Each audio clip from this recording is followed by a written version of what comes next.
Let's talk more about trade. Trade. What are you trading? Yes, this trade. Inter-Africa Trade Fair Roadshow stops today in Accra, Ghana. Well, it's a stopover. Not actually stopped, but it's a stopover because moving to South Africa. That's part of the build-up to the main event in Algeria, and that's continuing. Ahead of September week-long conference, the IATF has been holding business roadshows across the continent. Last week it was in Kenya, looking to attract business leaders, delegates, and exhibitors to the biennial event. Let's grab some soundbites from today's Ghana's virtual forum. IATF is more than a platform. It is a declaration, a signal that African enterprise is ready to collaborate, ready to scale, and ready to lead in trade. This business engagement session is part of a series of roadshows taking place across the continent, from Liberia to Sierra Leone to Gambia, now to Ghana, South Africa, and others to follow. These gatherings are turning conversations into action. While frameworks and policies matter, it is the entrepreneurs in this room, the producers and the businesses that bring the AFCFTA to life. But they have to meet and exchange. And this is what the IATF does for us. IATF is making this possible. The theme of today's session, harnessing regional and continental value chains, accelerating Africa's industrialization and global competitiveness under the AFCFTA, is not a new ambition. In fact, it revives an older reality. Long before borders were drawn, Africa thrived as a connected economy. Trade was a way of life, value was created locally, progress moved through relationships and exchange. Across the world today, unfortunately, we see increasing protectionism. Traditional aid partners are looking increasingly inward. The global economic tide is shifting, and everybody is now focusing on themselves. But that's okay.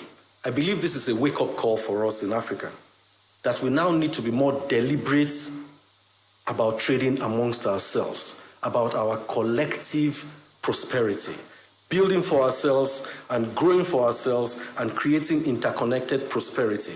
It is time for action. Platforms like the IATF are not about speeches and panels. I have been to every single one of them, and I can assure you they are about action.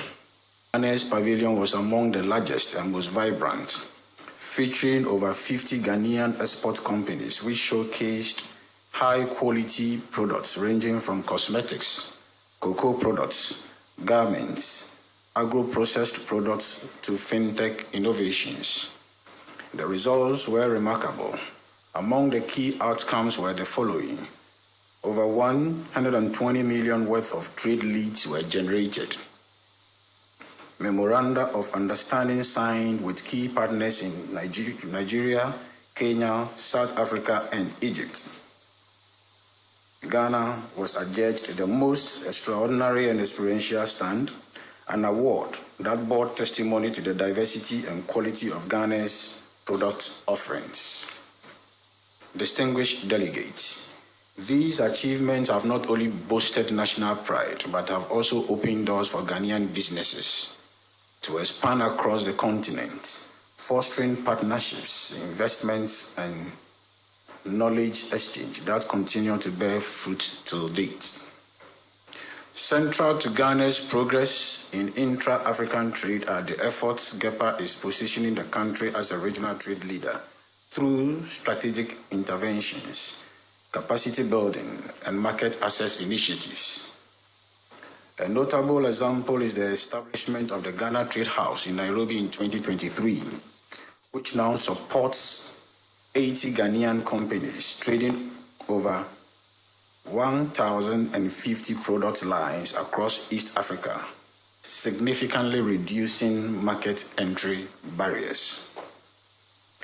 GEPA's impact is amplified through partnerships with key institutions such as the National Coordination Office of AFTA, Afri-Exim Bank, the AFTA Secretariat, ECOWAS, the EU, ITC Geneva, and the CBI of the Netherlands. This roadshow is part of our collective effort to build momentum towards the Intra-African Trade Fair 2025 which will take place, as we are aware, from the 4th to the 10th of September this year in Algiers, Algeria. But more importantly, it is about mobilizing action. Action that ensures Ghana's public and private sectors are well represented and competitively positioned to seize the opportunities this landmark event will offer. At the heart of today's engagement lies a bold idea. That idea can and must trade, that Africa must trade more with itself, not only in raw materials, but in value-added goods, services, and innovation. That idea is the engine behind the AFCFTA and the Inter-African Trade Fair, which we are here to promote today, and which is the AFCFTA's commercial face and marketplace, is where we bring that idea to life.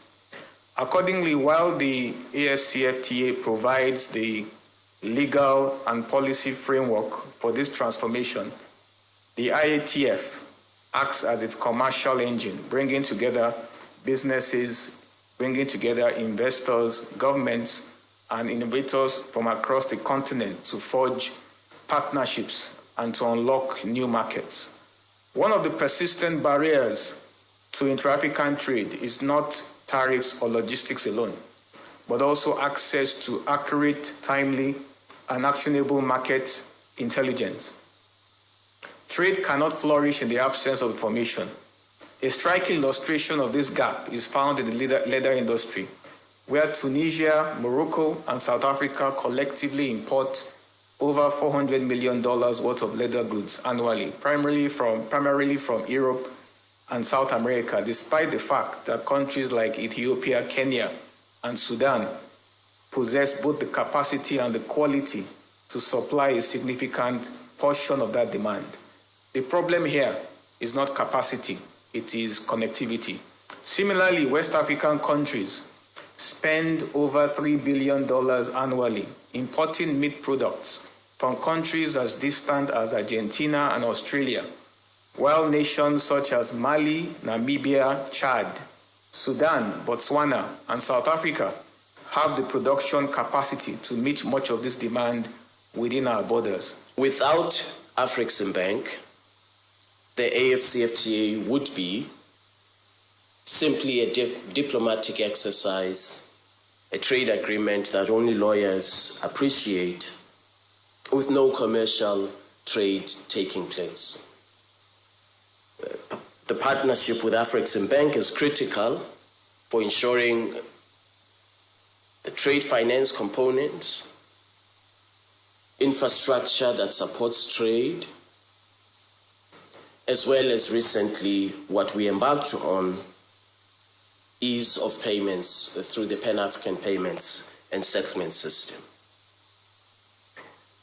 It is therefore a very important twin sister or brother of the AFCFTA. Similarly, without the AFCFTA, the billions and billions of dollars that Afreximbank deploys to trade finance, to supporting trade infrastructure, will not amount to much, because if the trade barriers exist, the non-tariff barriers, and other forms of prohibitions of trade between and amongst African countries, the investments that Afreximbank make will not yield the results that all of us would expect. It is therefore a very important strategic relationship, partnership, and collaboration. In that context, the IATF matters because it offers a platform for inclusivity,